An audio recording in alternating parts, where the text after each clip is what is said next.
ఆషేరు గోత్రికురాలైన అన్నా బానిసైపోయి దేవుడి సన్నిధిలో దేవుడిని ఆరాధన చేసుకుంటుందండి.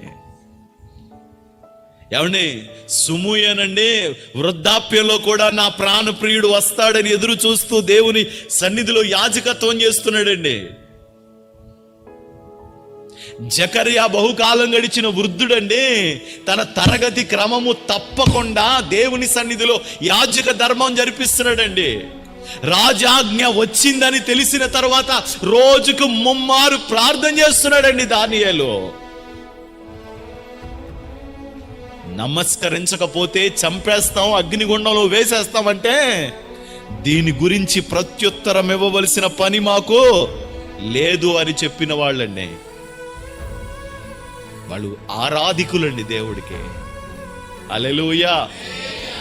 దేవుణ్ణి ఆరాధిస్తున్నావా?